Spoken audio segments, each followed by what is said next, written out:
টেবিলের উপরে একটা কাচের পাত্রে কি একটা তরল রাসায়নিক পদার্থ ফুটছিল। পদার্থটার বেজায় বিটকেল গন্ধ। হোমস সেই ফুটন্ত পদার্থটার দিকে এক দৃষ্টিতে তাকিয়ে বসেছিল। আমি দেখতে পাচ্ছিলাম হোমসের লম্বা শরীরটা ক্রমেই সামনের দিকে ঝুঁকে পড়ছিল। ওর মাথা বুকের কাছে নেমে এসেছে। পেছন থেকে দেখে মনে হচ্ছিল যেন একটা অদ্ভুত অচেনা পাখি স্থির দৃষ্টিতে কিছু একটা লক্ষ্য করছে। অনেকক্ষণ একইভাবে থাকবার পর হোমস হঠাৎ বলে উঠল, ওয়াটসন, তুমি দক্ষিণ আফ্রিকার ব্যবসার বাজারে টাকা লগ্নি করবে না বলেই শেষ পর্যন্ত ঠিক করলে? আমি চমকে উঠলাম। তাজ্জব ব্যাপার। হোমসের এই অদ্ভুত, যা নাকি প্রায় অলৌকিক ক্ষমতার কথা আমি জানি, তা সত্ত্বেও আমার মনের এই গোপন কথাটা যে ও কিভাবে টের পেল তা ভেবে ঠিক করে উঠতে পারলাম না। তুমি কি করে ব্যাপারটা জানলে? আমি হোমসকে জিজ্ঞেস করলাম। হোমস যে টুলের ওপর বসেছিল সেটা আমার দিকে ঘুরিয়ে নিল। ওর হাতে একটা টেস্ট টিউব। টিউবের থেকে হু হু করে ধোঁয়া বেরোচ্ছে। খুশিতে হোমসের চোখ দুটো চিকচিক করছে। বুঝলাম আমার কথায় ভারী মজা পেয়েছে। তাহলে ওয়াটসন, স্বীকার করছো তো যে বেকুব বনে গেছো? স্বীকার করছি। আমার উচিত তুমি যে বেকুব বনে গেছো এই কথাটা একটা কাগজে লিখিয়ে নিয়ে তোমাকে দিয়ে সই করিয়ে নেওয়া। এ কথা বলছো কেন? বলছি এই জন্য যে 5 মিনিট পরেই তুমি বলবে যে ব্যাপারটা যাকে বলে জলবৎ তরল সোজা। না, আমি কখনোই তা বলবো না। টেস্ট টিউবটা ঠিক জায়গায় রেখে দিয়ে হোমস বলতে আরম্ভ করল। ওর হাবভাব, বলার ধরন ধারণ দেখে মনে হলো যেন কলেজের অধ্যাপক কেমিস্ট্রির ক্লাসে ছেলেদের সামনে বক্তৃতা করছেন। দেখো ওয়াটসন, যে কোনো একটা সূত্র থেকে একটা সিদ্ধান্ত করতে পারলেই সেই সিদ্ধান্ত থেকে আর একটা এবং তার থেকে আরও একটা এবং এইভাবে পরপর অনেকগুলো সিদ্ধান্ত করাটা মোটেই কোনো শক্ত কাজ নয়। এই সিদ্ধান্তগুলোর প্রত্যেকটাই স্বয়ংসম্পূর্ণ। এই পর্যন্ত করে যদি প্রথম সূত্রটা আর শেষ সিদ্ধান্তটা ঠিক রেখে মধ্যে সব সিদ্ধান্তকে উড়িয়ে দেওয়া যায়, আর সেই সূত্রটি এবং শেষ সিদ্ধান্তটি কারো কাছে বলা যায়, তো সে লোক অবাক হয়ে যাবেই যাবে। এখন তোমার বাঁ হাতের তর্জনী আর বুড়ো আঙুলের মাঝখানটা ভালো করে দেখলেই বুঝতে পারা যাচ্ছে যে দক্ষিণ আফ্রিকার সোনার খনিতে তুমি তোমার জমানো অর্থ লগ্নি করতে চাও না। এ দুটোর মধ্যে সম্বন্ধটা যে কি তা বুঝতে পারলাম না। না বুঝতে পারাটাই স্বাভাবিক। সম্বন্ধটা আমি বুঝিয়ে দিচ্ছি। মাঝখানের হারানো সূত্রগুলো বলে দিলেই বুঝতে পারবে। কাল রাত্রে যখন তুমি ক্লাব থেকে ফিরে এলে তখন তোমার বাঁ হাতের বুড়ো আঙুল আর তর্জনীর মধ্যে দাগ লেগেছিল। বিলিয়ার্ড খেলার সময় কিউকে সোজা রাখবার জন্য তুমি ওইখানে চক রেখে দাও। তুমি থার্স্টন ছাড়া অন্য কারোর সঙ্গে বিলিয়ার্ড খেলো না। 4 সপ্তাহ আগে তুমি আমাকে বলেছিলে যে থার্স্টন দক্ষিণ আফ্রিকার একটা সম্পত্তির মালিকানা পেতে পারে যদি তুমি তার অংশীদার হও। তোমার চেক বইটা আমার ড্রয়ারে চাবি বন্ধ আছে, আর সে চাবি তুমি চাওনি। এই ব্যাপারে তুমি তোমার টাকা খাটাতে চাও না। সব ব্যাপারটা অত্যন্ত সহজ সরল, আমি বললাম। একটু বিরক্তি হয়ে হোমস বলল, সেই কথাই তো বললাম। প্রত্যেক সমস্যাকেই বুঝিয়ে বললে অত্যন্ত সহজ সরল বলে মনে হয়। আচ্ছা, তোমাকে একটা সমস্যা দিচ্ছি, দেখো এটার কোনো অর্থ বের করতে পারো কিনা।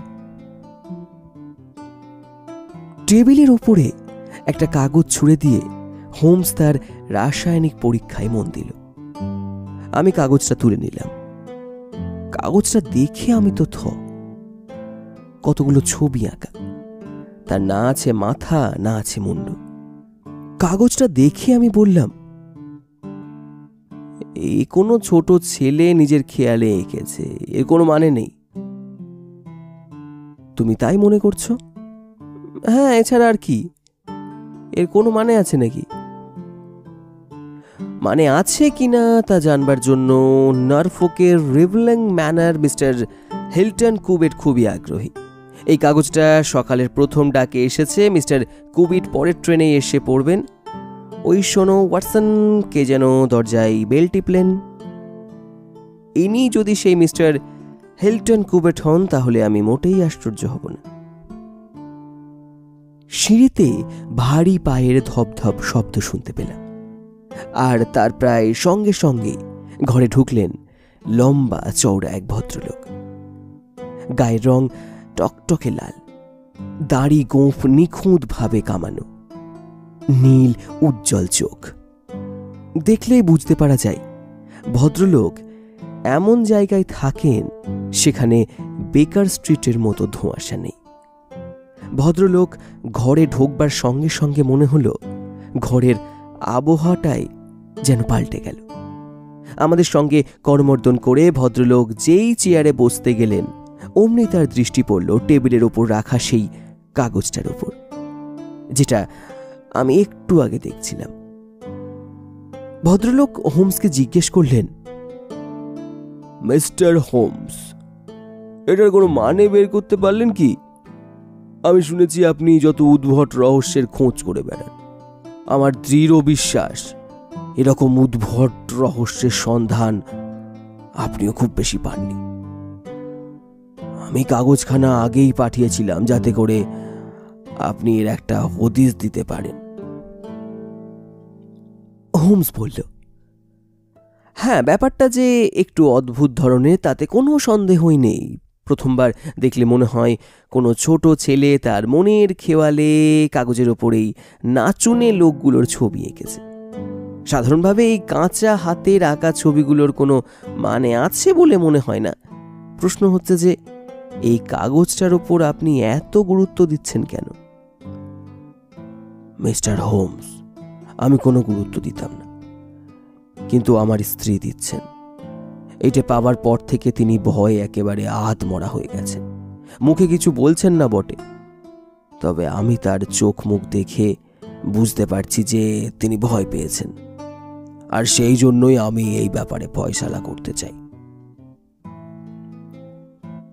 হোমস সূর্যের আলোর সামনে কাগজটা তুলে ধরল। কাগজটা খাতা থেকে ছিঁড়ে নেওয়া একটা পেন্সিলে আঁকা ছবিগুলো এমনিভাবে সাজানো। হোমস অনেকক্ষণ ছবিগুলোর দিকে তাকিয়ে রইল। তারপর কাগজটা যত্ন করে তার পকেট বইয়ের ভেতরে মুড়ে রেখে দিল। মনে হচ্ছে এই ব্যাপারটা বা এই রহস্যটা সব দিক থেকেই বেশ অভিনব আর চিত্রাকর্ষক তদন্ত হয়ে উঠবে। মিস্টার কুবেট, আপনার চিঠিতে আপনি আমাকে কিছু কিছু খবর দিয়েছেন, কিন্তু আমার এই বন্ধু ডক্টর ওয়াটসন কিছুই জানেন না। আপনার সব কথা আপনি এর সামনে আবার বলেন যদি তো খুব ভালো হয়। হোমসের কথায় আমাদের অতিথি বেশ ঘাবড়ে গেলেন। তিনি হাত কচলাতে কচলাতে বললেন, আমি মোটেই ভালো বক্তা নই। আমার কথা শুনতে শুনতে যদি আপনাদের মনে কোনো খটকা লাগে তো বলবেন, আমি যথাসম্ভব গুছিয়ে বলারই চেষ্টা করব। গত বছর আমার বিয়ে হয়েছে। আমি সেই ঘটনা দিয়েই আমার কথা বলতে শুরু করি, তবে গোড়ায় একটা কথা পরিষ্কার করে বলতে চাই। আমি যাকে বলে ধনী লোক তা নয়, তবে রেডলিং থর্পে আমরা 500 বছর টানা বাস করে আসছি। এই অঞ্চলে আমাদের চেয়ে মানি লোক আর কেউ নেই। বলতে গেলে গোটা নরফোকেই আমাদের নাম সকলে জানে। গত বছর জয়ন্তী উৎসব দেখবার জন্য আমি লন্ডনে এসেছিলাম। আমি রাসেল স্কোয়ারে একটা বোর্ডিং হাউসে উঠেছিলাম। ওখানে উঠেছিলাম কেননা আমাদের অঞ্চলের ভিকার পার্কার ওখানে ছিল। ওই বোর্ডিং হাউসে এলসি প্যাট্রিক নামে এক আমেরিকান তরুণীও ছিলেন। আমার সঙ্গে ওই তরুণীর আলাপ পরিচয় হয়। তারপর লন্ডনে থাকতে থাকতেই আমি ওকে বিয়ে করি। লন্ডন থেকে যখন আমি নরফোকে ফিরে এলাম, তখন আমি একজন রীতিমতো বিবাহিত ভদ্রলোক। আপনি হয়তো ভাবছেন যে এইভাবে বিয়ে করাটা আমার পক্ষে ঠিক হয়নি। আমার বংশগৌরবের কথা সকলেই জানে, আর এই তরুণী তো যাকে বলে অজ্ঞাত কুলশালী।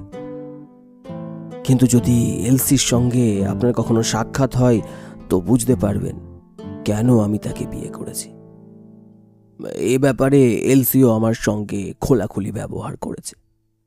সে আমাকে বারবার সবকিছু বিচার বিবেচনা করে দেখতে বলেছিল। সে আমাকে বলেছিল, একসময় আমার জীবনে এমন কিছু লোকের সঙ্গে যোগাযোগ ঘটেছিল যারা মোটেই ভালো লোক নয়। তাদের কথা আমি একদম ভুলে যেতে চাই। সত্যি কথা বলতে কি, আমি আমার অতীত জীবনের সবকিছু ভুলে যেতে চাই। পুরনো দিনের কথা মনে পড়লে আমার খুব কষ্ট হয়। তুমি যদি আমাকে বিয়ে করো তো এই কথা বলতে পারি যে আমার জন্য তোমাকে কখনো লজ্জা পেতে হবে না।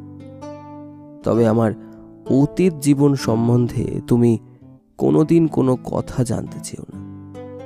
যদি আমার কথা মেনে নেওয়া তোমার পক্ষে সম্ভব না হয় তো তুমি একাই নরফোকে ফিরে যাও।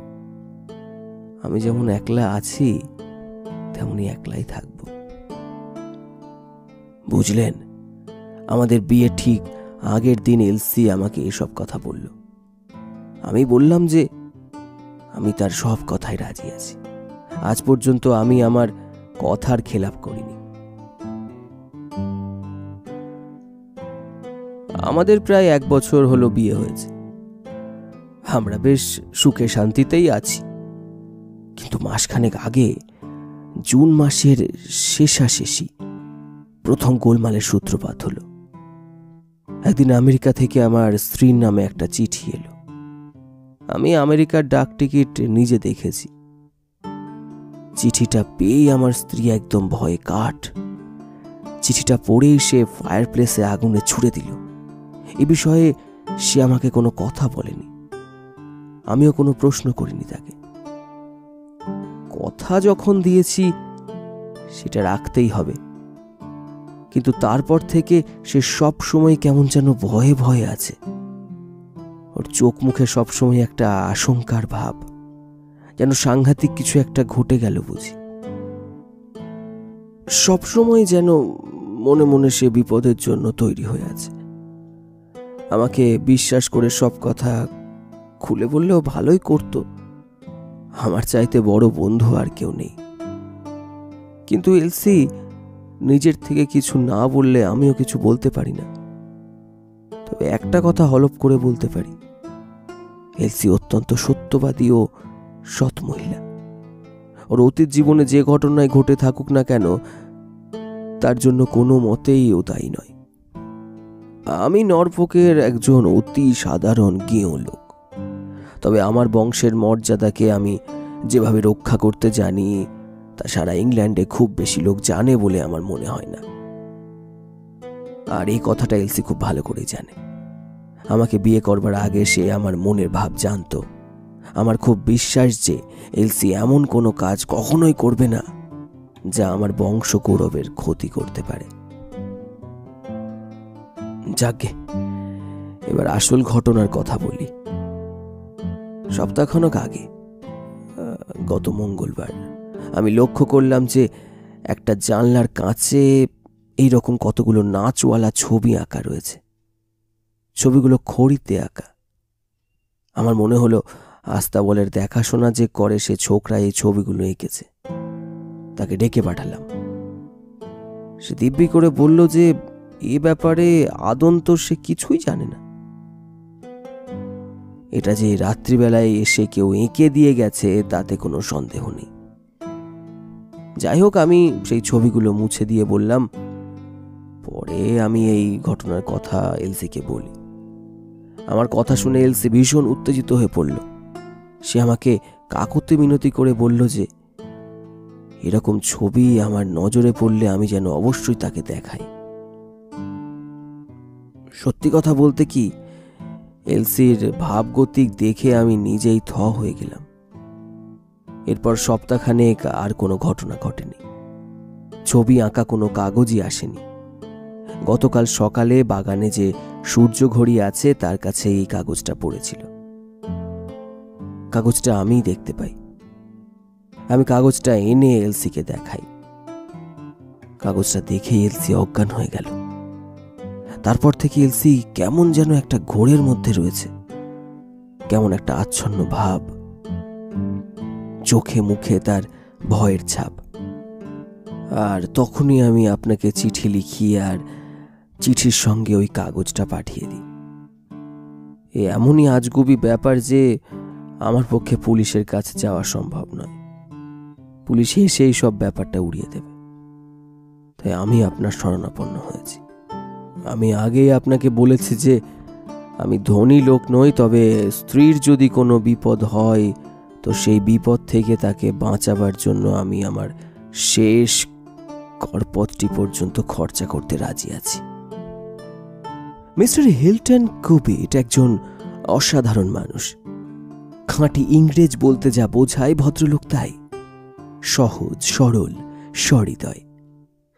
ওই সুন্দর নীল চোখ আর সারল্যে ভরা মুখ। ভদ্রলোকের কথাবার্তায়, চোখে মুখে হাবভাবে বোঝা যাচ্ছিল তিনি স্ত্রীকে খুব ভালোবাসেন। হোমস খুব মন দিয়ে মিস্টার কুবিটের কথা শুনছিল। কুবিট চুপ করে ওর সামনের দিকে তাকালেন। হোমস কোনো কথা না বলে চুপ করে রইল। বেশ খানিকক্ষণ চুপ করে থাকবার পর হোমস বলল, মিস্টার কুবিট, এই অবস্থায় আপনার কি মনে হয় না যে সব ব্যাপারটা নিয়ে আপনার স্ত্রীর সঙ্গে খোলাখুলিভাবে এটা আলোচনা করাই ভালো ছিল? এর গোপন কথা যদি কিছু থাকে তা জেনে নেওয়াই উচিত। হিলটন কুবিট তার বিরাট মাথাটা নাড়লেন। মিস্টার হোমস, প্রতিজ্ঞায় এলসি যদি বলতে চাইতো তো নিজে থেকেই কথাটা আমাকে বলতো। ও যদি স্বেচ্ছায় না বলে তো জোর করে ওর কাছ থেকে কথা জেনে নিতে আমি চাই না।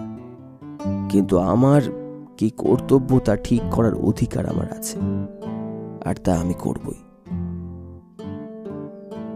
তাহলে মিস্টার কুবিট, আমি আপনাকে সব রকম ভাবে সাহায্য করব। আচ্ছা, আপনাদের পাড়ায় বা ওই অঞ্চলে নতুন কোনো লোককে সম্প্রতি দেখেছেন কি? না। আমার মনে হয় আপনাদের রেডিংথপ গ্রামটি যাকে বলে বেশ নির্জন। নতুন কোনো লোক এলে তা নিশ্চয়ই গ্রামের কারো না কারো চোখে পড়বে। হ্যাঁ, আমাদের গ্রামে কেউ এলে অবশ্যই সে খবর চাপা থাকবে না। তবে আমাদের গ্রাম থেকে অল্প দূরেই কিছু বাড়ি আর ঘর আছে, যেখানে বাইরে থেকে লোকেরা প্রায় 2-4 দিনের জন্য হাওয়া বদলাতে আসে।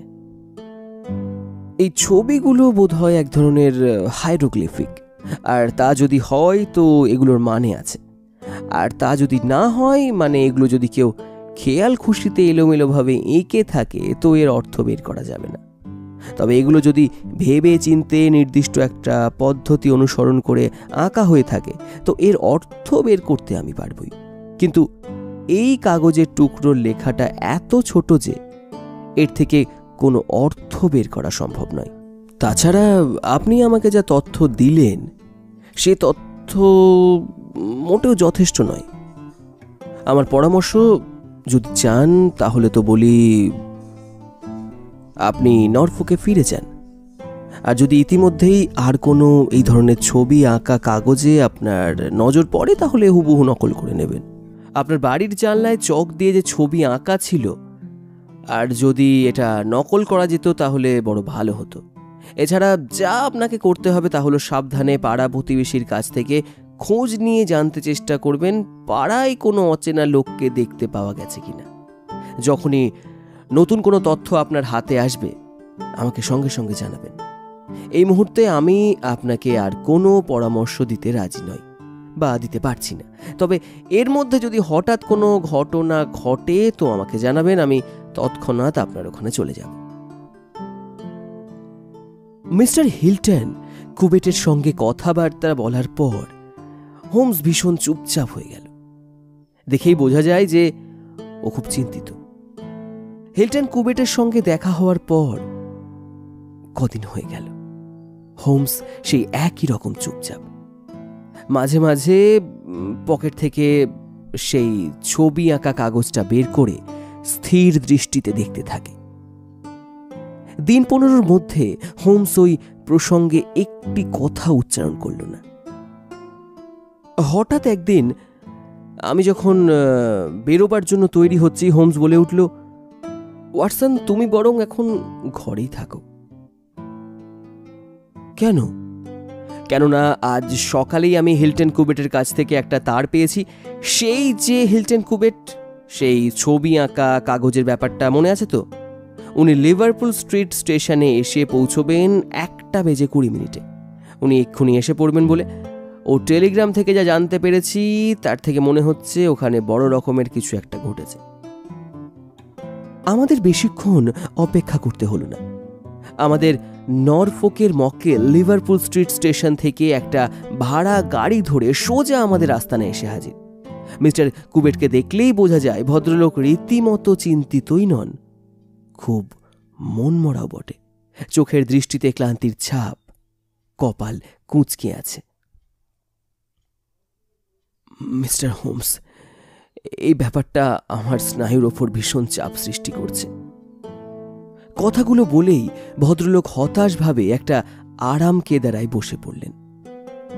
অচেনা অজানা কিছু লোক কোনো একটা মতলব হাসিল করবার জন্য আপনাকে চারিদিক থেকে ঘিরে ফেলেছে, এরকম চিন্তা যে কোনো লোককে অস্থির করে তুলবে। তার উপর যদি জানতে পারেন যে তাদের এই কাণ্ড কারখানা আপনার স্ত্রীকে তিলে তিলে মেরে ফেলছে, তাহলে আপনার মনের অবস্থা কিরকম হবে বলুন তো? আমার চোখের সামনে আমার স্ত্রী ক্রমেই শুকিয়ে যাচ্ছে। এ কি কেউ সহ্য করতে পারে? আপনার স্ত্রী কি কোনো কথা আপনাকে বলেছেন? না মিস্টার হোমস, সে কোনো কথাই আমাকে বলছে না। এক এক সময় আমার মনে হয়েছে এলিস যেন কোনো একটা কথা আমাকে বলি বলি করে বলতে পারছে না। বলাটা ঠিক হবে কিনা এ বিষয়ে ও মনস্থির করতে পারছে না। আমি অনেক সময় তাকে কথার খেই ধরিয়ে দেবার চেষ্টা করছি, তাতেও ও আরো চুপ হয়ে গেছে।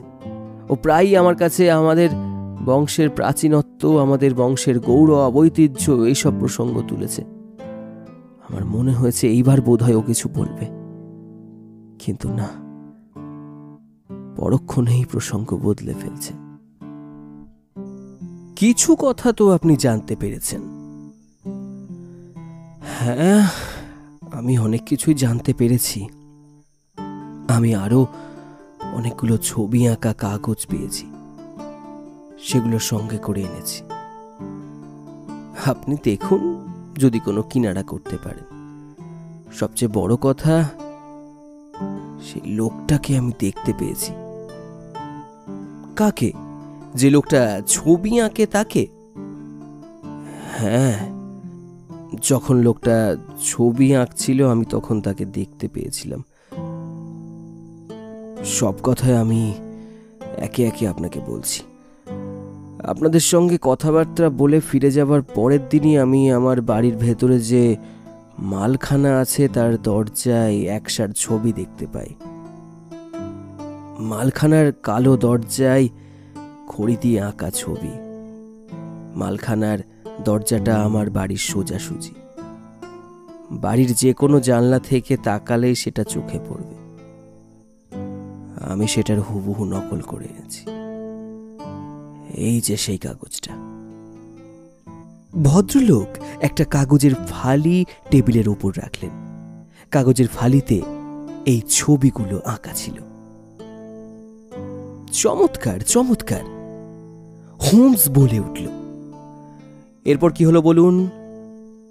যখন নকল করা হয়ে গেল আমি মূল ছবিগুলো মুছে ফেললাম, কিন্তু 2 দিন পরে আবার একসার ছবি আমার নজরে পড়ল। সেটার নকলও আমি এনেছি। এই যে সেই নকলটা। হোমস খুশিতে ডগমগ হয়ে উঠল।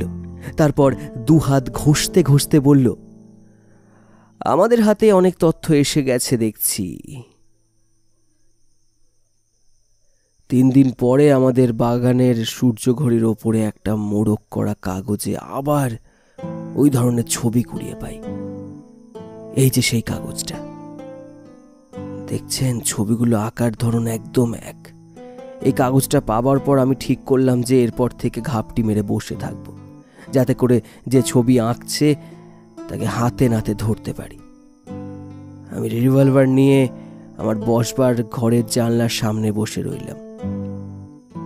এখান থেকে গোটা বাগানটা, মালখানার দরজা সবই স্পষ্ট দেখা যায়। রাত্রির তখন 2টো হবে, চারপাশ অন্ধকার, বাইরের অল্প অল্প জ্যোৎস্না। হঠাৎ আমার পেছনে পায়ের শব্দ শুনতে পেলাম। আমার স্ত্রী বিছানা থেকে উঠে এসেছে। সে আমাকে শুয়ে পড়বার জন্য পিড়াপিড়ি করতে লাগলো। আমি তাকে সোজাসুজি বললাম যে কে আমাদের সঙ্গে এই ধরনের বদমাইশি করছে তা আমি দেখতে চাই। আমার স্ত্রী বলল যে এটা নিশ্চয়ই রসিকতা করে কেউ করছে, এটা কোনো রকম গুরুত্ব দেওয়া উচিত নয়। এই ব্যাপারটাই তুমি যদি সত্যি সত্যি বিরক্ত বোধ করো তবে বেশ, তো চলো না আমরা কোথাও থেকে কিছুদিনের জন্য বেরিয়ে আসি, তাহলে এই বাজে রসিকতার অত্যাচার সহ্য করতে হবে না, আমার স্ত্রী বলল। আমি বললাম, এ তুমি কি বলছো? একটা খারাপ লোকের বাজে রসিকতার ভয়ে আমরা ঘর বাড়ি ছেড়ে চলে যাব? পাড়ার লোকেরা এ কথা শুনলে যে আমাদের নিয়ে তামাশা করবে। আমার কথা শুনে আমার স্ত্রী বলল, ঠিক আছে, এখন তো তুমি শোবে, এসো, কাল সকালে না হয় এ সম্বন্ধে কথাবার্তা বলা যাবে। হঠাৎ আমি লক্ষ্য করলাম যে কথা বলতে বলতে আমার স্ত্রীর সাদা মুখ আরো সাদা হয়ে গেল। আমার কাঁধের ওপর ওর একটা হাত ছিল। ও সেই হাত দিয়ে আমার কাঁধটা শক্ত করে চেপে ধরল। মালখানার কাছে অন্ধকারে কিছু একটা নড়াচড়া করছে। ভালো করে লক্ষ্য করতে দেখলাম যে কালো ছায়ামূর্তি অন্ধকারে গুড়ি মেরে মেরে এসে মালখানার দরজার সামনে উবু হয়ে বসল। আমি রিভলভার তুলে নিয়ে ঘর থেকে ছুটে বেরিয়ে গেলাম। আর ঠিক সেই মুহূর্তে আমার স্ত্রী তার গায়ে সব জোর দিয়ে আমাকে জাপটে ধরল। আমি তার হাত থেকে নিজেকে ছাড়িয়ে নেবার চেষ্টা করতে লাগলাম, কিন্তু আমার স্ত্রীও নাছোড়বান্দা। শেষকালে যখন আমি নিজেকে ছাড়িয়ে নিয়ে দরজা খুলে বাইরে বেরিয়ে মালখানার দরজার কাছে এলাম, তখন সেই ছায়ামূর্তি উধাও। কিন্তু লোকটা যে এসেছিল তার প্রমাণ পেলাম। দরজার পাল্লায় একই রকমের নৃত্যরত মানুষের ছবি। এই ধরনের ছবি এর আগে আমি দেখেছি, তার নকলও নিয়েছি। সুতরাং ওই ছবি চিনতে আমার ভুল হয়নি। আমি সমস্ত বাগান তন্ন তন্ন করে খুঁজে দেখলাম, কিন্তু লোকটার কোনো হদিশ করতে পারলাম না। আশ্চর্যের ব্যাপার হচ্ছে, আমি যখন ওকে খুঁজে বেড়াচ্ছিলাম তখন ও কাছাকাছি কোথাও লুকিয়েছিল। এটা ধরতে পারলাম কেননা পরদিন সকালে আমি যখন মালখানার দরজার কাছে গেলাম তখন আরো কতগুলো নতুন ছবি দেখতে পেলাম। এই ছবিগুলো আগে ছিল না। সেই ছবিগুলো নকল আপনার কাছে আছে? হ্যাঁ, কিন্তু এটা খুব সংক্ষিপ্ত। আমি সেটা নকল করে এনেছি। এই যে সেই নকলটা। মিস্টার হিলটন কুপিট পকেট থেকে একটা কাগজ বের করে দিলেন। কাগজে এই ছবিগুলো আঁকা ছিল। হোমস বলল, আচ্ছা ভেবে বলুন তো, এই ছবিগুলো আগের ছবিগুলোর সঙ্গে আঁকা হয়েছিল নাকি আলাদা আঁকা হয়েছিল? লক্ষ্য করলাম উত্তেজনায় হোমসের চোখ দুটো ঝকঝক করছে। এই ছবিগুলো দরজার ওপর পাল্লায় আঁকা ছিল। চমৎকার! এই খবরটা আমার কাছে অত্যন্ত গুরুত্বপূর্ণ এবং তাৎপর্যপূর্ণ। এইবার আমার মনে হচ্ছে যে আশার আলো দেখতে পাচ্ছি। যাই হোক, আগে আপনি আপনার কথা শেষ করুন।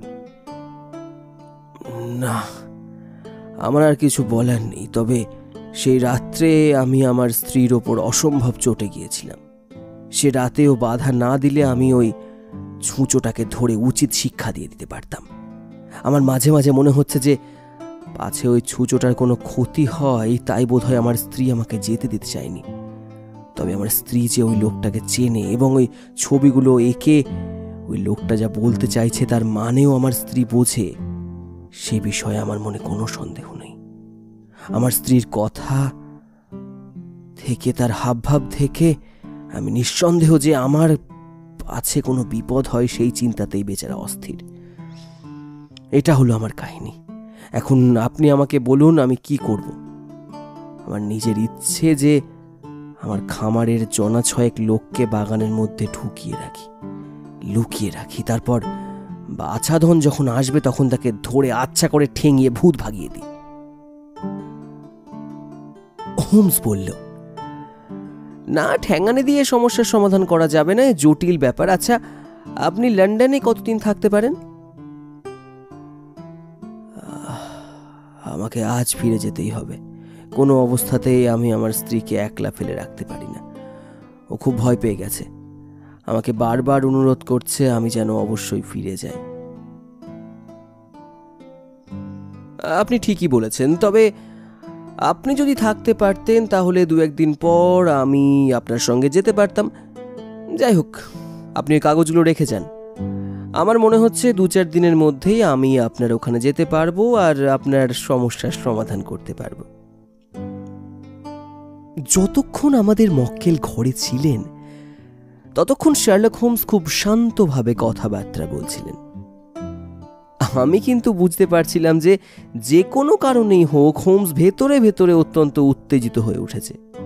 কুবিট ঘর থেকে বেরোবার সঙ্গে সঙ্গে হোমস ছবি আঁকা কাগজের টুকরোগুলোকে একসঙ্গে করে নানান রকম হিসেব করতে লেগে গেল। ঘণ্টা 2 হোমস ওই কাগজগুলো নিয়ে মত্ত হয়ে রইল।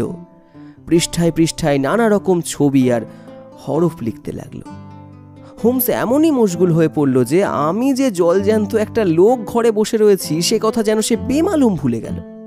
যখনই হোমস সঠিক সমাধানের দিকে এগোচ্ছিল তখন সে হয় মনের খুশিতে শীষ দিয়ে উঠেছিল অথবা গান করছিল, কখনো কখনো আবার খুব গম্ভীর হয়ে চুপচাপ বসে থাকছিল।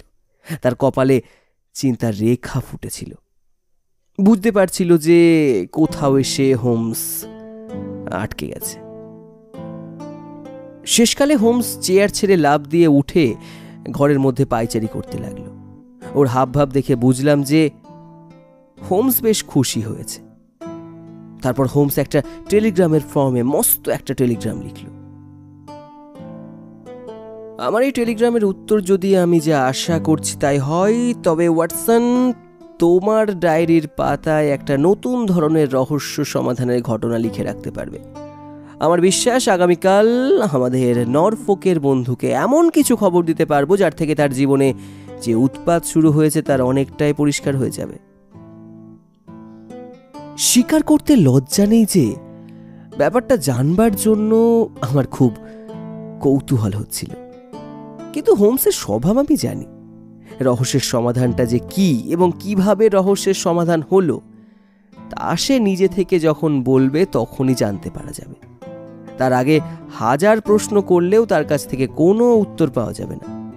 তাই আমি ধৈর্য ধরে অপেক্ষা করতে লাগলাম যতক্ষণ না হোমস নিজের থেকে আমাকে কিছু বলে। কিন্তু হোমসের টেলিগ্রামের উত্তর আসতে অনেক দেরি হলো। মাঝের 2 দিন হোমস ঘরের ভেতর উদ্ভ্রান্তের মতো পায়চারি করত আর দরজার বেল বাজালে কান খাড়া করে থাকত। দ্বিতীয় দিন সন্ধ্যের ডাকে হিলটন কুবিটের একটা চিঠি এলো। সবকিছুই চুপচাপ। শুধু সেই দিন সকালে সূর্য ঘড়ির স্তম্ভের গায়ে একটা নতুন চিত্রলিপি পাওয়া গেছে, একটা বেশ বড় আকারের। লিপির অনুলিপি চিঠির সঙ্গে দেয়া আছে। সেটা এরকম। হোমস কাগজটার উপর হুমড়ি খেয়ে পড়ল। কতগুলো নৃত্যরত ভৌতিক মূর্তি যেন দেখলে অস্বস্তি হয়। তারপর হঠাৎ ধরফর করে দাঁড়িয়ে উঠে বলল, ব্যাপারটা অনেক দূর গড়িয়ে গেছে। দেখো তো ওয়াটসন, আজ রাত্রে নর্থ ওয়ালশাম যাবার আর কোনো ট্রেন আছে নাকি? আমি টাইম টেবিল দেখলাম। না, শেষ গাড়ি ছেড়ে গেছে। তাহলে আমরা কাল সকাল সকাল উঠে প্রথম যে ট্রেন পাবো সেটা ধরবো, বুঝলে ওয়াটসন? হোমস বলল, আমাদের ওখানে হাজির থাকাটা বিশেষ দরকার। ওই বুঝি যে টেলিগ্রামটার জন্য হাপিত্তেশ করে বসে আছি সেটা এলো। মিসেস হাডসন, এর উত্তর দিতে হবে কিনা দেখি। না, আমি যা ভেবেছিলাম ঠিক তাই। যে খবর পেলাম তাতে আমাদের পক্ষে আর 1 মিনিট দেরি করা উচিত নয়। আমাদের সহজ সরল বন্ধুটি জানেন না তার চারপাশে কি প্রচণ্ড ষড়যন্ত্রের জাল ছড়িয়ে রয়েছে। শেষ পর্যন্ত তাই হলো। এই গল্পের যে এমন সাংঘাতিক পরিণতি হবে তা গোড়াতে আমি আজ করতে পারিনি।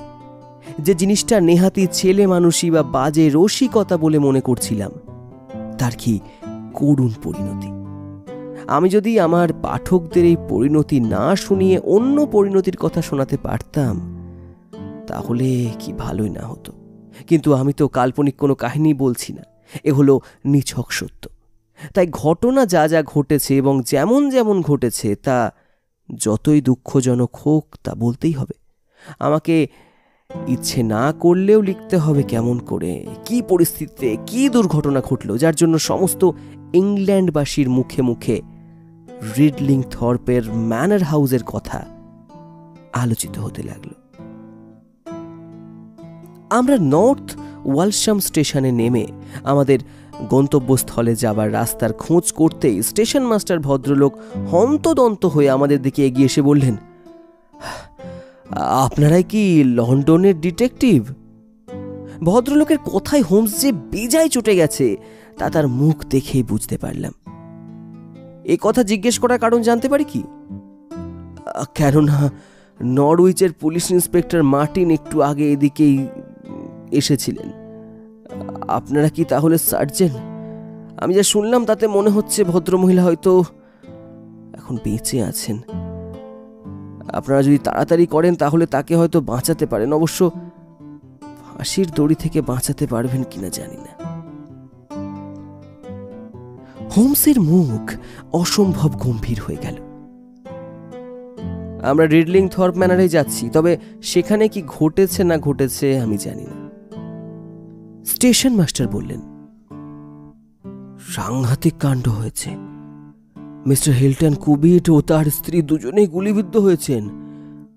কাজের লোকেরা বলছে যে ভদ্রমহিলা প্রথমে স্বামীকে গুলি করেন, তারপর আত্মহত্যার চেষ্টা করেন। মিস্টার কুবিট মারা গেছেন। মিসেস কুবিটের অবস্থা আশঙ্কাজনক। কি কাণ্ড! এতদিনের পুরনো আর নামি বংশে কি সব যাচ্ছে তাই ব্যাপার। হোমস একটি কথাও আর বলল না, সোজা গিয়ে একটা ভাড়া গাড়িতে উঠে পড়ল। স্টেশন থেকে রিডলিং থর্প 7 মাইল। এই 7 মাইল হোমস একটা কথাও বলল না। হোমসকে এত বেশি ভেঙে পড়তে আগে কখনো দেখিনি। এর আগে ট্রেনেও লক্ষ্য করছিলাম হোমস খুবই অস্থির হয়ে রয়েছে, খবরের কাগজটা আতিপাতি করে পড়ছিল। এখন তার আশঙ্কা সত্যি প্রমাণিত হওয়ায় সে একদম চুপ হয়ে গেছে। গাড়ির সিটে হেলান দিয়ে হোমস বসেছিল, তার মন খুব খারাপ। অথচ আমরা যে রাস্তা ধরে যাচ্ছিলাম সেখানে দেখবার মতো অনেক কিছু রয়েছে। চারপাশে সবুজের সমারোহ, মাঝে মাঝে কটেজ আর চার্চের চূড়ো দেখা যাচ্ছে। সেই প্রাচীন কাল থেকে ইস্ট অ্যালভিয়ার একই ছবি। আমরা চলেছি তো চলেছি, শেষকালে নরফোকের সমুদ্র তীর চোখে পড়ল। আরও কিছুটা যাবার পর আমাদের গাড়োয়ান চাবুকটা তুলে একটা বাড়ি দেখিয়ে বলল, ওই যে রিডলিং থর্প ম্যানার হাউস। আমাদের গাড়ি সোজা গিয়ে পেটিকোর কাছে থামল। গাড়ি থেকে নামতেই মালখানার কালো দরজাটা চোখে পড়ল। একটু দূরেই সেই সূর্য ঘড়িটাও দেখতে পেলাম। এই রহস্যের সঙ্গে ওই সূর্য ঘড়িটা আর মালখানার দরজাটা ভীষণ রকম জড়িয়ে গেছে। আমরা পৌঁছবার সঙ্গে সঙ্গেই আর একটা গাড়ি এসে থামল। গাড়ি থেকে নামলেন এক ছোটখাটো ভদ্রলোক। ভদ্রলোকের চলাফেরার মধ্যে বেশ একটা সতর্ক অথচ ক্ষিপ্র ভাব আছে। তিনি নিজেই এসে আমাদের সঙ্গে পরিচয় করলেন। জানলাম এনি নরফোক পুলিশ স্টেশনের ইন্সপেক্টর মার্টিন। আমার সঙ্গীর সঙ্গে যখন পরিচয় হলো তখন তিনি রীতিমতো হাঁ হয়ে গেলেন। সে কি মিস্টার হোমস, এই খুনোখুনির কাণ্ড ঘটেছে আজ ভোর 3টেয়, আর আপনি লন্ডনে বসে এর মধ্যে খবরই বা পেলেন কি করে, আর এখানে হাজির হলেন কি করে? আমি এরকম কিছু একটা আশঙ্কা করতে পেরেছিলাম, আর সেটা যাতে না ঘটে সেই চেষ্টা করতেই সকাল হতেই লন্ডন হতে বেরিয়ে পড়েছি। তাহলে আপনি নিশ্চয়ই গুরুত্বপূর্ণ ভেতরের খবর কিছু জানেন বলে মনে হচ্ছে। আমি যতদূর খবর পেয়েছি তাতে মিস্টার আর মিসেস কুবিট যাকে বলে আদর্শ স্বামী স্ত্রী ছিলেন। ইন্সপেক্টর মার্টিনের কথার জবাবে হোমস বলল, আমার হাতে শুধু নৃত্যরত লোকগুলোর ছবির তথ্য আছে। এ সম্পর্কে আমি পরে আলোচনা করব। ইতিমধ্যে যে দুর্ঘটনাকে চেষ্টা করেও ঠেকাতে পারলাম না, সেটার কিনারা করতে আমি যতটুকু জানতে পেরেছি সেটা আপনাকে জানাতে চাই। যাতে ন্যায় বিচার হয় সেজন্যই আমি এসব কথা আপনাকে বলছি। আপনি কি এই রহস্য সমাধানে আমার সঙ্গে সহযোগিতা করবেন, নাকি আমরা আলাদা আলাদাভাবে তদন্ত করব? ইন্সপেক্টর বললেন, আমি আর আপনি একই মামলায় একই সঙ্গে তদন্ত করছি, এ আমার কাছে অত্যন্ত সম্মানের ব্যাপার। ইন্সপেক্টরের গলার আন্তরিকতা আমার কান এড়ালো না। তাহলে আর সময় নষ্ট না করে কি ঘটেছিল সেটা শুনেই আমি অকুস্থলে যেতে চাই। ইন্সপেক্টর মার্টিন বেশ বিচক্ষণ লোক। উনি হোমসের কাজকর্মে কোনো বাধা দিচ্ছিলেন না, উল্টে হোমস যা করছিল সেগুলো খুব মন দিয়ে দেখতে লাগলেন। স্থানীয় ডাক্তার ভদ্রলোক মিসেস হিলটন কুবিটকে দেখে নেমে এলেন। ভদ্রলোকের বেশ বয়স হয়েছে, মাথার চুলগুলো সব শন সাদা। তিনি বললেন যে ভদ্রমহিলার আঘাত খুব গুরুতর বটে, তবে তার প্রাণের আশঙ্কা নেই। বুলেট তার মস্তিষ্কের সামনেটা ছুঁয়ে গেছে, তাই জ্ঞান হতে হয়তো দেরি হবে। তবে গুলিটা উনি নিজে ছুঁড়েছিলেন না অন্য কেউ তাকে গুলি করেছিল সে বিষয়ে ডাক্তারবাবু হলফ করে কিছু বলতে চাইলেন না। তবে একটা কথা ঠিক যে গুলিটা খুব কাছ থেকে ছোড়া হয়েছে। ঘরে একটাই পিস্তল থেকে দুটো গুলি ছোড়া হয়েছে। মিস্টার হিলটন কুবিটের হৃৎপিণ্ডে গুলিটা গিয়ে সোজা লাগে। তবে এমনও হতে পারে যে মিস্টার কুবিট প্রথমে তার স্ত্রীকে লক্ষ্য করে গুলি ছোড়েন এবং তারপর নিজে আত্মহত্যা করেন। মিসেস কুবিটও এই কাজ করে থাকতে পারেন। রিভলভারটা দুজনের দেহের মাঝখানে পড়েছিল। হোমস জিজ্ঞেস করল, মিস্টার কুবিটের মৃতদেহ কি সরানো হয়েছে? না, মিসেস কুবিটকে ছাড়া কোনো কিছুই সরানো বা নড়ানো হয়নি। মিসেস কুবিটকে তো এখন ওই অবস্থায় ফেলে রাখা যায় না, তাহলে ওকে বাঁচানো যেত না। ডাক্তার, আপনি এখানে কখন এসেছেন? সেই ভোর 4টের সময়। আর কেউ? হ্যাঁ, এই কনস্টেবলটি। আপনারা কোনো কিছুতে হাত দেননি? না। আপনি খুব বুদ্ধির কাজ করেছেন। আপনাকে কে খবর দিয়েছিল?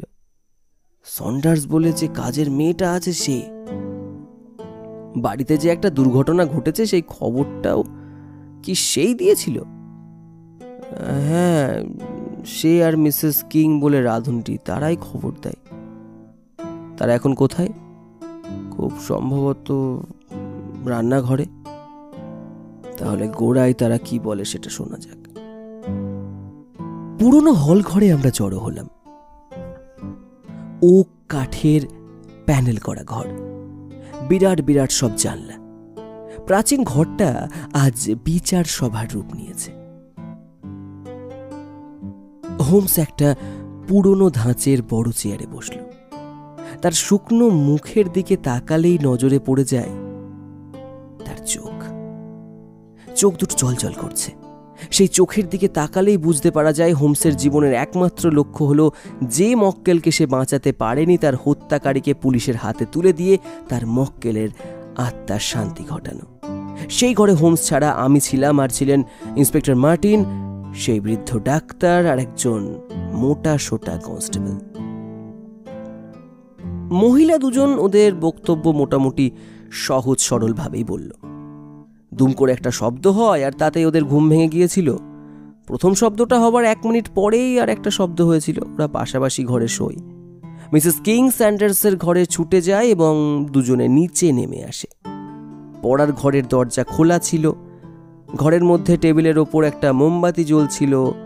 বাড়ির কর্তা ঘরের মাঝখানে মুখ থুবড়ে পড়েছিলেন। তার দেহে প্রাণের কোনো চিহ্ন ছিল না। জানলার কাছে বাড়ির গিন্নি দেওয়ালে ঠেসান দিয়ে পড়েছিলেন। তিনি ভীষণ রকম আহত হয়েছিলেন। মুখের এক দিকটা রক্তে একদম ভেসে যাচ্ছিল।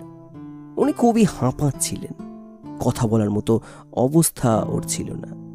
ঘরের ভেতরে আর ঘরের সংলগ্ন বারান্দা তখন ধোঁয়ায় ভর্তি হয়েছিল। ঘরের জানলা ভেতর থেকে ছিটকিনি লাগানো ছিল। এই ব্যাপারে সন্ডার্স এবং মিসেস কিং দুজনেই একমত হল। ওরা সঙ্গে সঙ্গে ডাক্তারবাবুকে আর পুলিশকে খবর পাঠিয়ে দিল। তারপর কাজের লোকেদের ডেকে এনে ওরা গিন্নিকে ধরাধরি করে ওর ঘরে নিয়ে যায়। হ্যাঁ, সে রাতে কর্তা গিন্নি দুজনেই যে বিছানায় শুয়েছিলেন তাতে সন্দেহ নেই। মিসেস কুবিট শোবার পোশাক পরেননি। মিস্টার কুবিট স্লিপিং স্যুটের ভেতর ড্রেসিং গ্রাউন পরেছিলেন। না ঘরের কোনো জিনিসপত্র সরানো হয়নি, না ওদের স্বামী স্ত্রীর মধ্যে কখনো ঝগড়াঝাটি হতে ওরা দেখেনি। ঝগড়াঝাটি হয়েছে বলেও শোনেনি। ওদের মধ্যে খুব মিল ছিল। লোকজনের সাক্ষ্য থেকে এর বেশি আর কিছু জানা গেল না। ইন্সপেক্টর মার্টিনের কথার উত্তরে সবাই এক বাক্যে বলল যে সব দরজাই বন্ধ ছিল, সুতরাং বাড়ি থেকে কারোর পক্ষে বাইরে যাওয়া সম্ভব নয়। হোমসের কথার উত্তরে ওরা যা বলল যে ওপর থেকে নামবার সময়ে সিঁড়িতে ওরা বারুদের গন্ধ পেয়েছিল, হোমস ইন্সপেক্টরকে বলল, এই কথাটা আপনি অবশ্যই মনে রাখবেন। চলুন এবার আমরা ঘটনাস্থলে গিয়ে সবকিছু পরীক্ষা করে দেখি। ঘরটা ছোট, 3 দিকে বইয়ের আলমারি, জানলার কাছে একটা সাধারণ রাইটিং টেবিল। সেই জানলা দিয়ে বাগানটা দেখতে পাওয়া যায়। ঘরে পা দিতে মিস্টার কুবিটের মৃতদেহের দিকে আমাদের নজর পড়ল। ভদ্রলোকের বিরাট শরীরটা ঘরের মাঝখানে পড়েছিল।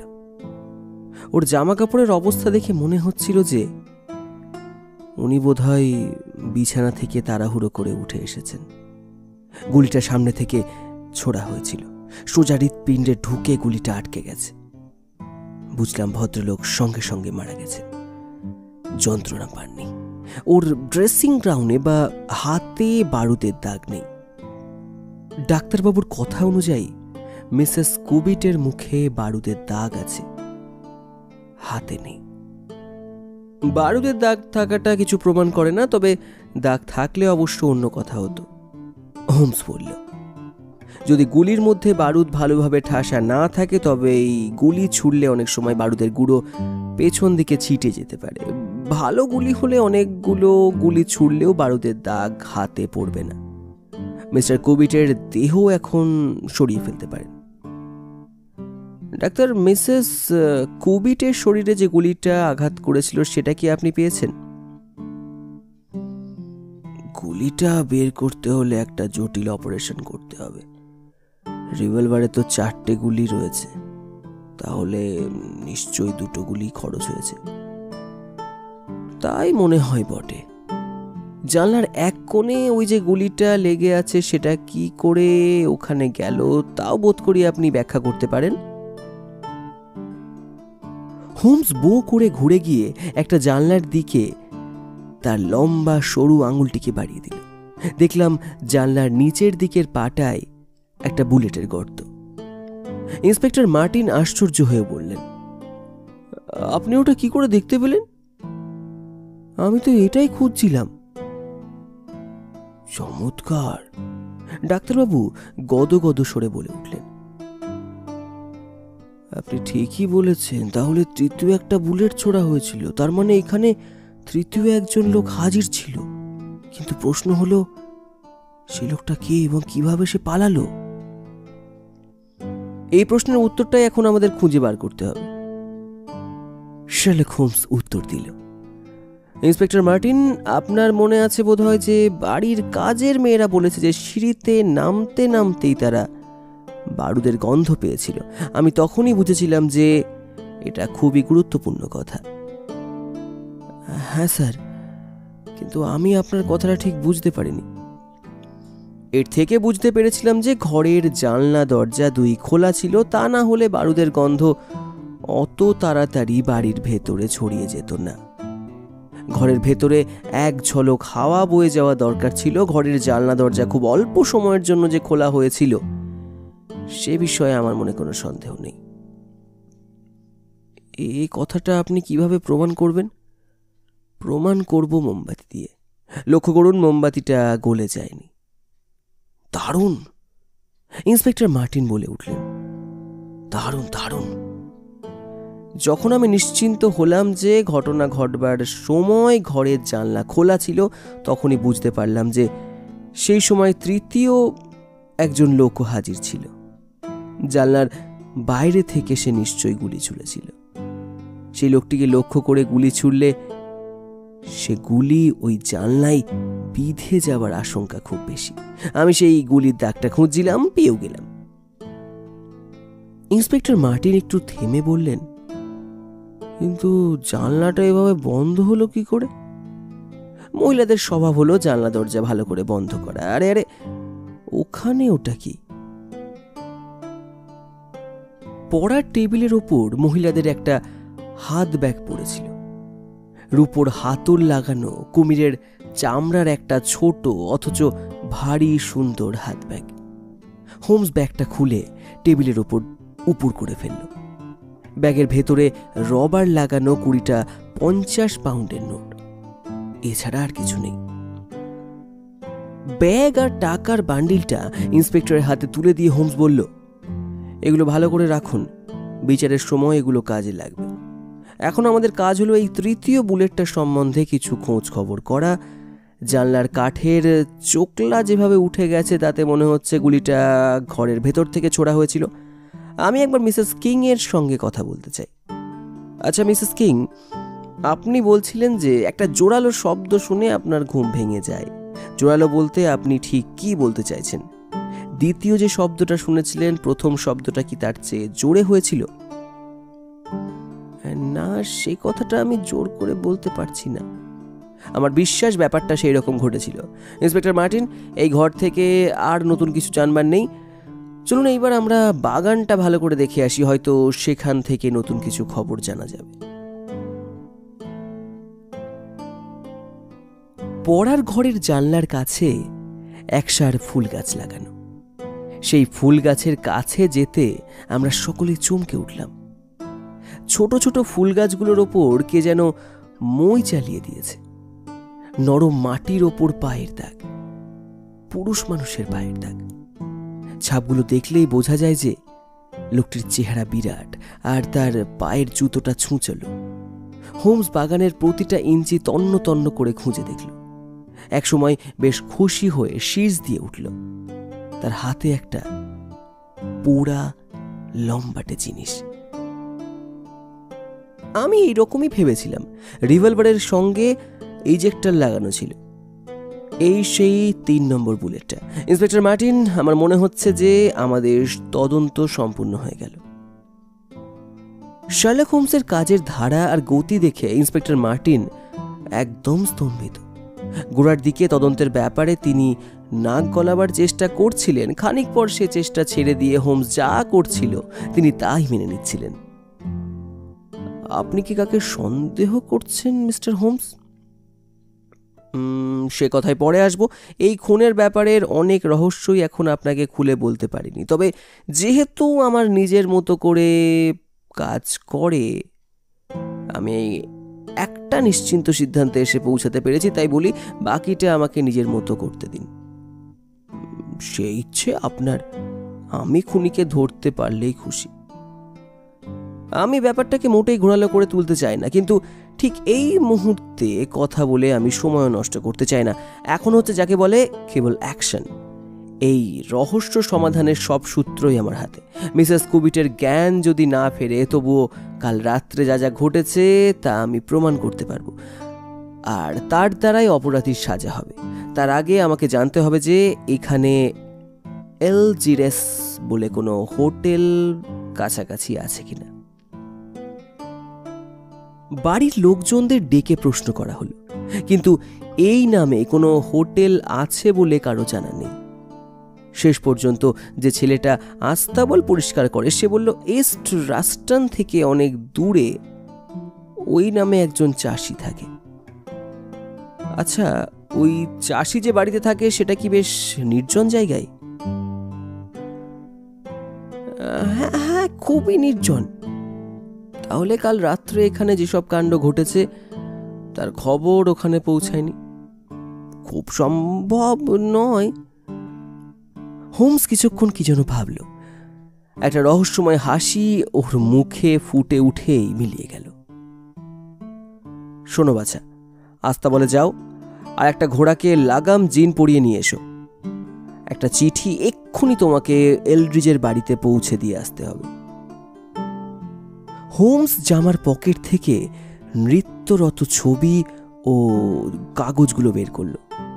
পড়ার ঘরের টেবিলে সেই কাগজগুলোকে ছড়িয়ে রেখে সে অনেকক্ষণ ধরে কী সব করলো। বিশেষ করে বলে দিল যে এটা যেন যার নাম লেখা আছে কেবলমাত্র তার হাতেই দেওয়া হয়, আর তাকে যদি কেউ কোনো প্রশ্ন করে সে যেন উত্তর না দেয়। খামটা দেখলাম, কাঁপা কাঁপা আঁকা বাঁকা অক্ষরে নাম ঠিকানা লেখা। হোমসের নিজের লেখার ধরনের সঙ্গে কোনো মিল নেই। খামের ওপর লেখা মিস্টার অ্যাব্রেস স্লেজি, এলড্রিজের খামার, ইস্ট রাস্টন, নরফোক। হোমস বলল, ইন্সপেক্টর, আমার মনে হয় আপনি হেড অফিসে খবর পাঠিয়ে একজন বেশ শক্ত সমর্থ কনস্টেবলকে আনিয়ে নিন। যদি আমার ভুল না হয়ে থাকে তবে বলছি যে আপনার আসামি খুব সাংঘাতিক প্রকৃতির লোক। এই ছেলেটির হাতেই আপনি বরং একটা টেলিগ্রাম পাঠিয়ে দিন। ওয়াটসন, দুপুরের পরে যদি এখান থেকে লন্ডন ফেরার কোনো ট্রেন থাকে তো আমরা সেই গাড়িটাই ধরব। লন্ডনে আমি একটা খুব জরুরি রাসায়নিক পরীক্ষা শেষ না করে চলে এসেছি। এই রহস্যের জবনিকা পড়তে আর বেশি দেরি নেই। ছেলেটি চিঠি নিয়ে চলে গেল। হোমস বাড়ির অন্য সব কাজের লোকদের ডেকে বলল, যদি অচেনা কোনো লোক এসে মিসেস কুবেটের খোঁজ করেন তো তাকে যেন মিসেস কুবেটের আঘাতের কথা জানানো না হয়, আর তাকে যেন সোজাসুজি বসবার ঘরে নিয়ে আসা হয়। প্রতিটি লোককে ডেকে আলাদা আলাদা করে হোমস এই কথাগুলো বলল।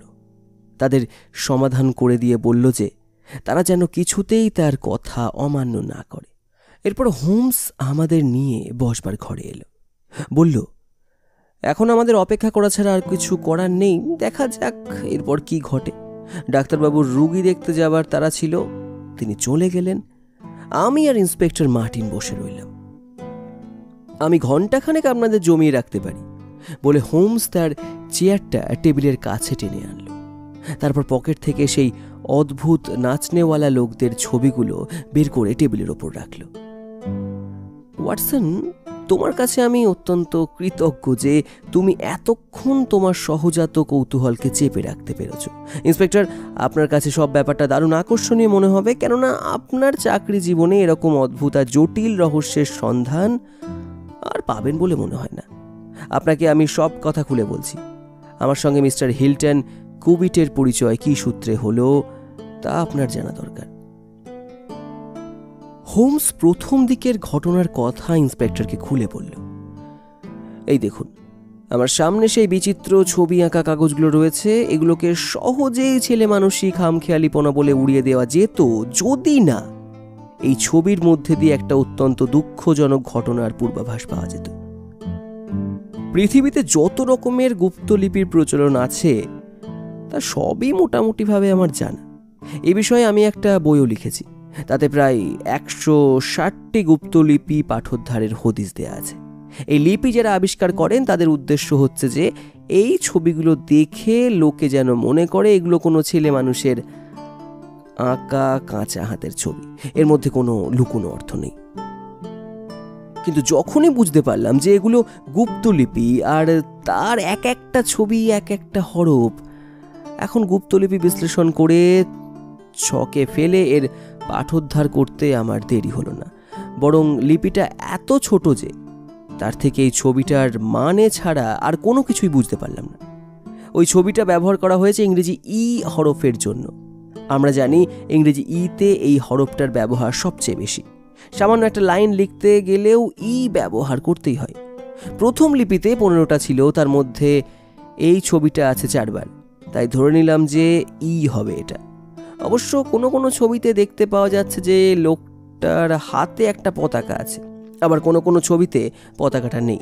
পতাকাটা যেভাবে আছে তার থেকে আমার ধারণা হয়েছে যে ওটা জ্যোতি চিহ্ন। লাইনটা শেষ হলো তাই বোঝাচ্ছে। এইভাবে আমি এগোতে শুরু করলাম, কিন্তু এরপরে আসল গোলটা বাঁধলো। ইয়ের পর TAOINSHRDRI।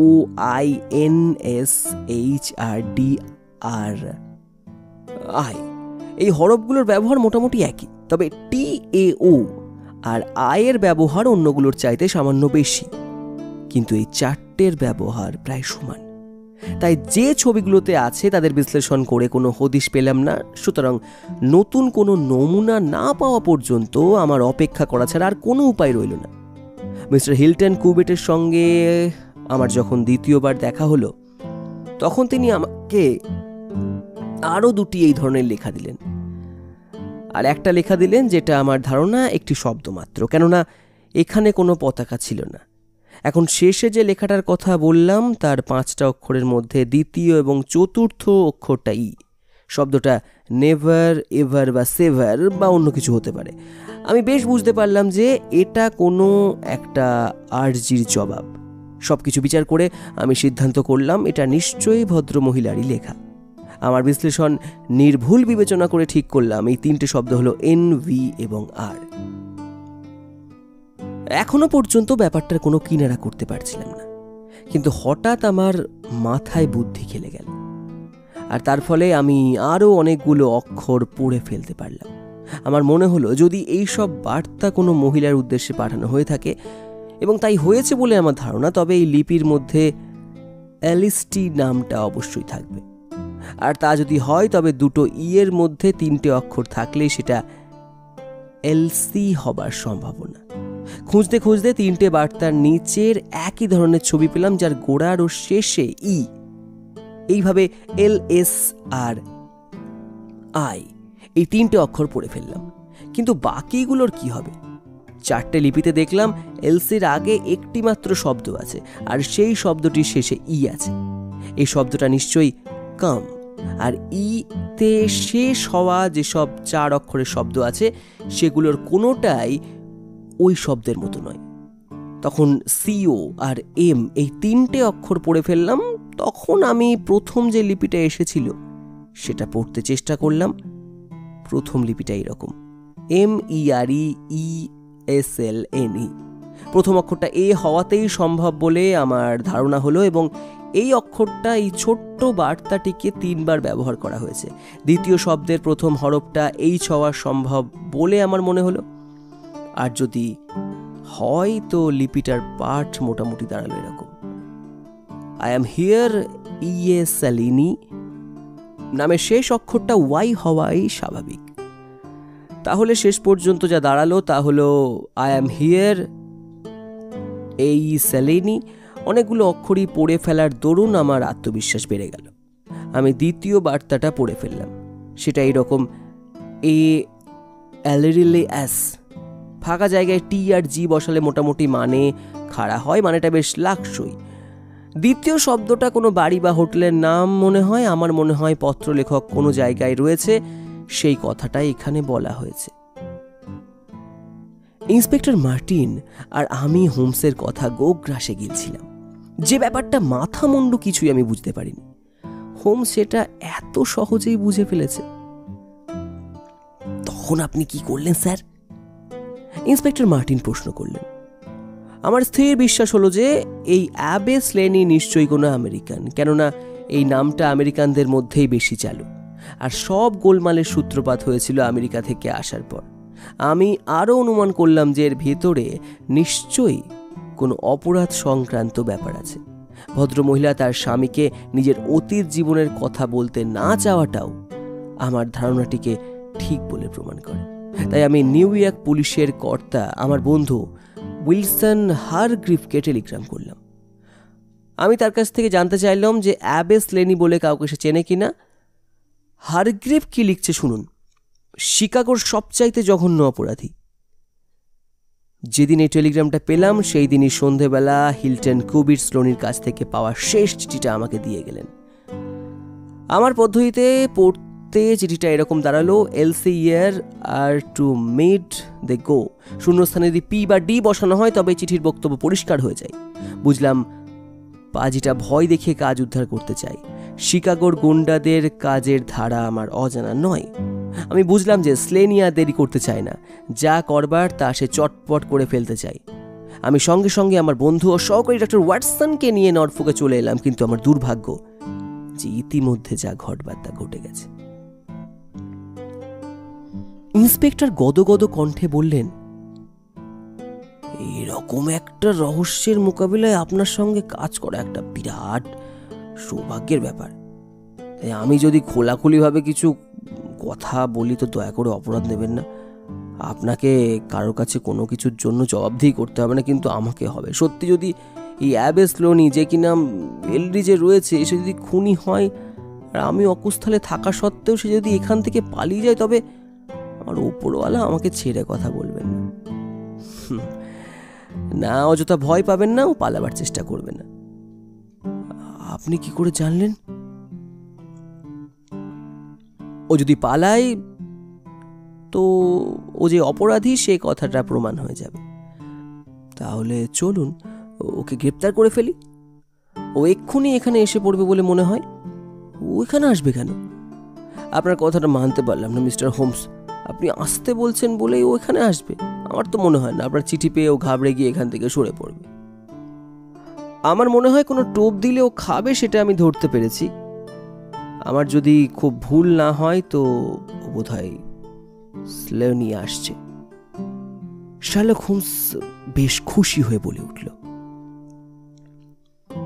সামনের রাস্তা দিয়ে একজন দরজার দিকে এগিয়ে আসছে। লোকটি খুবই লম্বা, বেশ সুদর্শন, গায়ের রং ময়লা। লোকটির গায়ে ছাই রঙের ফ্ল্যানেটের স্যুট, মাথায় পানামা টুপি, মুখে খোঁচা খোঁচা দাড়ি, খাড়া নাকটা সামনের দিকে উদ্ধতভাবে এগিয়ে আছে। লোকটির হাতে একটা মোটা বেতের লাঠি। লোকটি এমনভাবে হাঁটছে যেন এই বাড়িটা ওর নিজের। লোকটা বেশ জোরে বেলটা টিপল।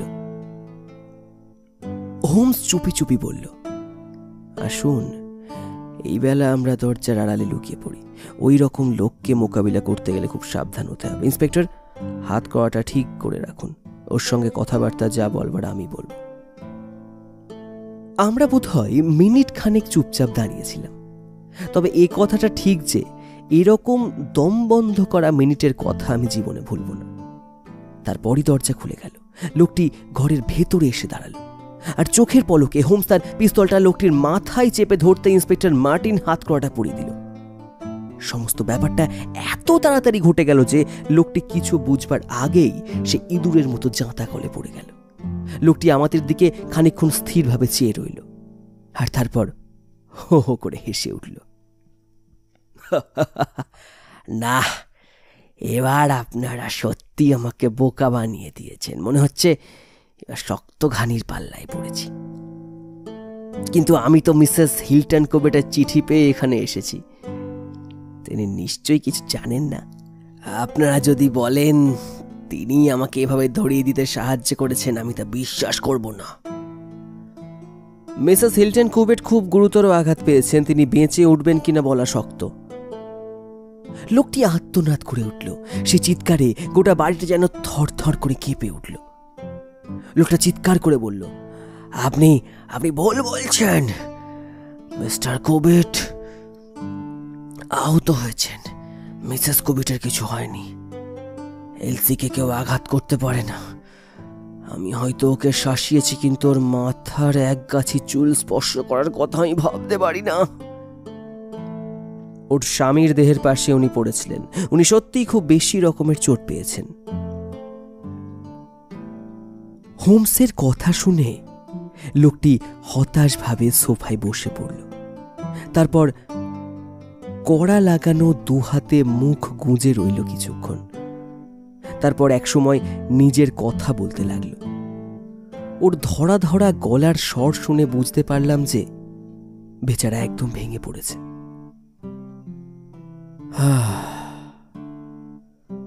আপনাদের কাছে আমার গোপন করার কিছু নেই, ও বলল। আমাকে যদি কেউ গুলি করে মারতে চায় আর সেই কারণে আমি যদি আত্মরক্ষার জন্য গুলি ছুঁড়ে থাকি, তাহলে তা আইনের বিচারে কোনো অপরাধ নয়। কিন্তু আপনারা যদি ভেবে থাকেন যে আমি কোনোভাবে মহিলাকে কষ্ট দিয়েছি, তাহলে আপনারা আমাকেও চেনেন না আর ওই মহিলাকেও চেনেন না। ওর সঙ্গে আমার বিয়ে হওয়ার কথা ছিল। এই ইংরেজটি আমাদের মধ্যে এসে পড়ল কেন?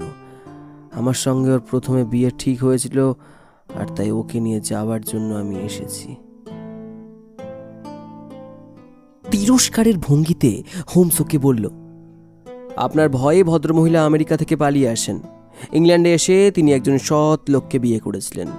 আপনি ওকে তাড়া করে ওর জীবনকে অশান্তিতে ভরিয়ে তুলেছিলেন। আপনি হয়তো জানেন না যে ভদ্রমহিলা ওর স্বামীকে যেমন ভালোবাসতেন তেমনি শ্রদ্ধাও করতেন।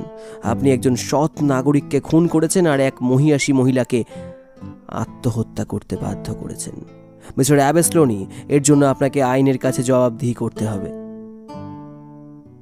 এলসি যদি মারা যায় তাহলে আমার কিছু যায় আসে না। অ্যাবেসলেনি কথাটা নিজের মনেই বলল। তারপর হাতের মুঠো খুলে একটা দুমড়ানো কাগজের দিকে তাকিয়ে বলল,